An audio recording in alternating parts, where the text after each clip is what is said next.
something that I noticed initially when we were getting started was that the training that was offered was really fantastic.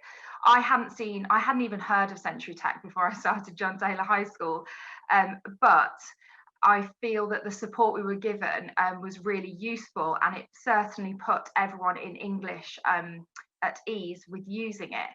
I'm sure that I won't be alone in saying that within my department, which is quite large, I have a range of staff members who feel comfortable and uncomfortable with technology, yet everyone has been able to use Century Tech with their groups, following the training that we had, and then following, my ability to move them forward with that as well. So to recover anything that they needed to, or to offer my own support based on some extra contact that I had with Century Tech. I also thought it was really useful that we have the option to complete our own courses on Century Tech if needed. I haven't done that yet, but I know that if I needed to, or felt that I wanted to cover a particular aspect of something that Century Tech offers, that I can use that course, and it will really help me, provide what I need to for the students.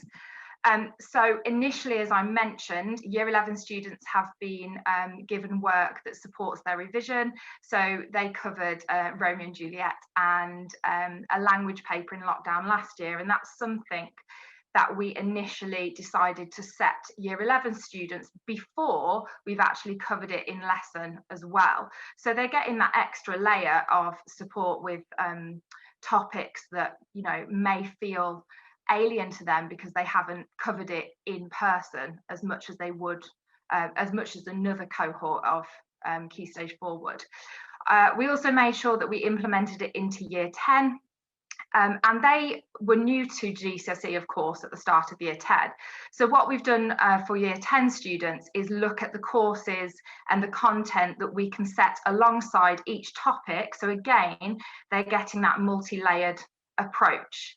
And then I know that the focus is on Key Stage 3 and 4, but at Key Stage 5, we do have a few students who need to repeat their GCSE. And what's been great with Century Tech is the ability to create your own groups on there, and so that we could provide extra courses and content for those students who are repeating it as well. As I'm sure that anyone who supports students repeating their GCSE, you don't get a lot of time with them because they are doing other subjects alongside, and so you have a lot to cover again within a small amount of time. So Century Tech is really useful in that sense. On the overview page, you're given all of this data. There's also some data on the left. But this data here, it tells you the average scores of students over all the tasks they've done. It tells you how long they've spent on tasks. And you can filter that, so you can make the students who've scored the highest appear at the top, or on average at the bottom, or the amount of time they spent, put that to the top. And that can inform you quite a lot about how much effort they're putting in, or are they underachieving? So that can be quite informative for you for parents' evenings, for preparing intervention, and also it can be quite helpful to inform you who to praise as well. So the next section I want to look at is the mark book. So what I'm going to do now is I'm going to just look at each piece of data that you can access. Just quite short, and I'll go more in depth with them.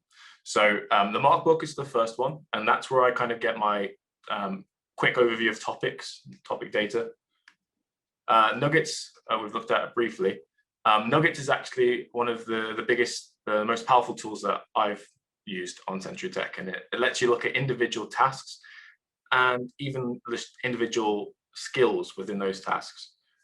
So I'll come along to that in a moment. Assignments. So assignments, the way I use assignments is I will look for specific skills, create some nuggets for that tie those skills together in a nice order, and then I'll submit assignment. And that's really how I get my nugget data.